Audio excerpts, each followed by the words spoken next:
Hi friends, എൻ്റെ പുതിയൊരു വീഡിയോയിലേക്ക് എല്ലാവർക്കും സ്വാഗതം. നമ്മൾ ഇന്ന് പോകുന്നത് കൊല്ലം ജില്ലയിലെ പുത്തൂർ എന്ന സ്ഥലത്ത് സ്ഥിതി ചെയ്യുന്ന അതിപുരാതനവും ചരിത്രപ്രസിദ്ധവുമായ കണിയാപൊയ്ക ശ്രീ ഭദ്രകാളി ക്ഷേത്രത്തിലേക്കാണ്.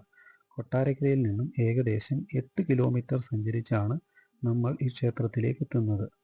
പുത്തൂരിൽ നിന്നും അയൂറുകാല എന്ന ഗ്രാമത്തിലേക്കുള്ള റൂട്ടിലാണ് ഈ ക്ഷേത്രം സ്ഥിതി ചെയ്യുന്നത്. നമുക്ക് ക്ഷേത്രത്തിൻ്റെ വിശേഷങ്ങളിലേക്ക് പോകാം.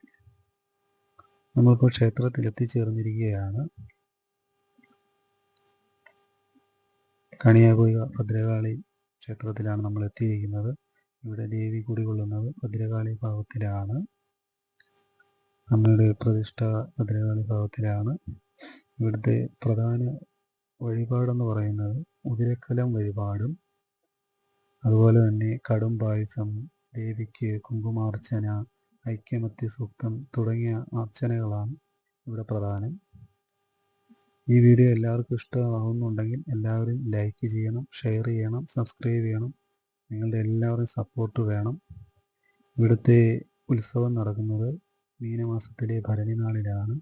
ഈ ക്ഷേത്രം കൊടുങ്ങല്ലൂർ ക്ഷേത്രവുമായി ബന്ധപ്പെട്ടുള്ളതാണ്. ഈ ക്ഷേത്രം ഇവിടുത്തെ പ്രധാന ചടങ്ങാണ് ചൂട്ടൊരവ് എന്ന് പറയുന്നൊരു പ്രധാന ചടങ്ങുണ്ട്. അതിൻ്റെ ആരംഭത്തോടു കൂടിയാണ് ഈ ക്ഷേത്രത്തിൽ ഉത്സവത്തിൻ്റെ തുടക്കം. ഈ വീഡിയോ നിങ്ങൾക്ക് ഇഷ്ടപ്പെടുമെന്ന് കരുതുന്നുണ്ട്. ഇവിടെ പ്രധാനമായും ഉത്സവത്തിന് 3 കരകളിലെ എടുപ്പ് കുതിരകളാണുള്ളത്.